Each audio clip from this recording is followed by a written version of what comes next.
So, what is it? What is my favorite indie game of all time? It's OneShot. But why? Well, first of all, how did I discover OneShot? Well, I was watching this great indie series named Indie Cross, and when I watched episode 2 and the gang reached the bar, and then they met,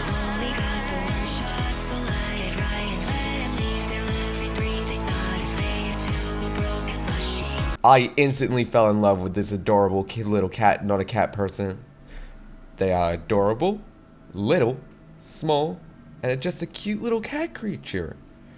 Fun fact, when I first saw Nico, I headcanoned them as female, mainly due to the fact of the VA they got for Nico in Indie Cross. So for the rest of this video, I'm going to refer to Nico with female pronouns. If you don't like that, you can contact 7407 234. Alright, let's do this. So, the first reason I love this game. Nico. Yes, the main character. Why? Well, ever since I discovered her, I have been seeing so many animations, memes, and clips of OneShot, and it came to a point where I was treating her like a daughter. Is that unhealthy? Probably, but let's ignore that. There's a scene in the game which I really like where when Nico goes to get pancakes, due to her being hungry, she breaks down into tears and starts crying. She laments that she just wants to go home and see her mama. And put yourself in her shoes.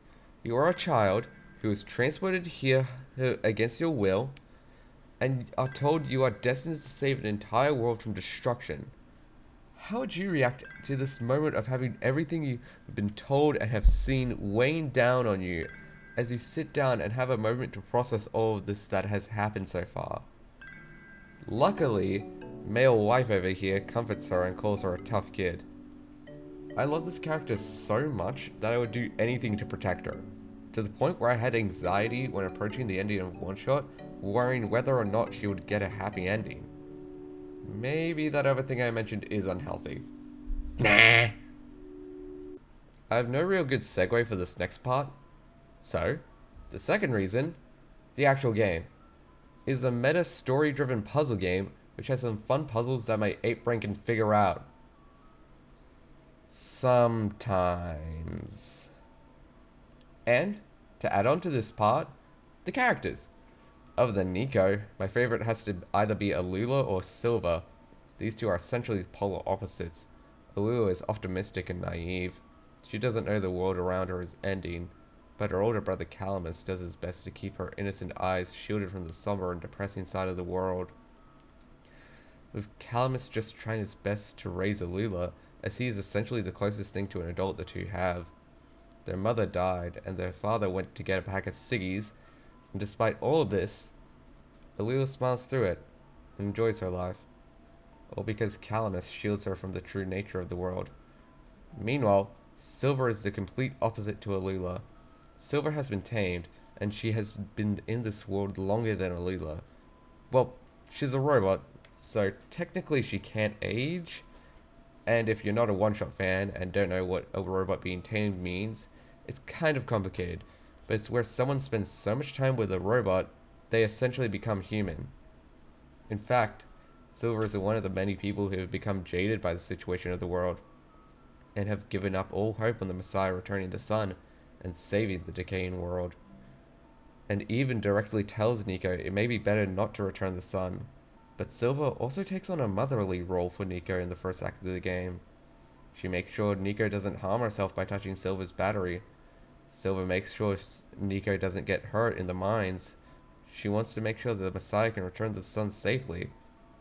Oh yeah, you play as God and Nico is the Messiah. Playing as God in a game where they actively acknowledge the player is a clever meta way to involve the player in the story. The characters of the decaying world recognize you, the player, as God, and so does Nico. Plus, you can make it so Nico refers to you by your actual name and self-insert, like I did. But the player and Nico interact with each other throughout the entire game. You can see her dreams every time you boot up the game after Nico goes to bed.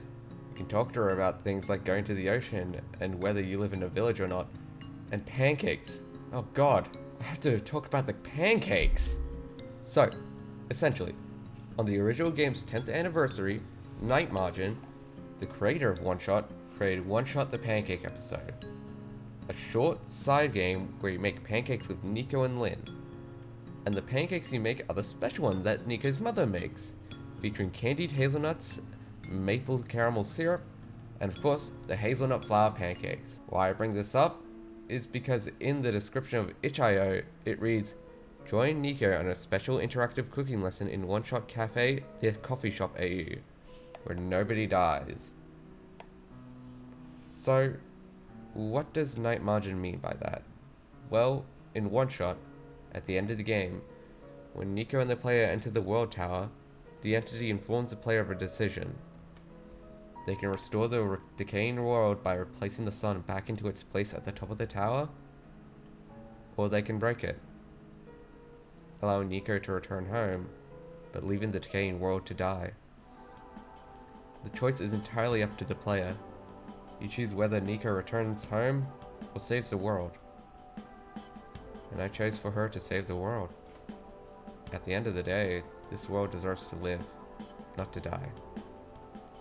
And so, the world once again grows bright with the light of the sun, as the room Niko woke up in is illuminated with the light of the sun, with the player just being there able to sit with their choice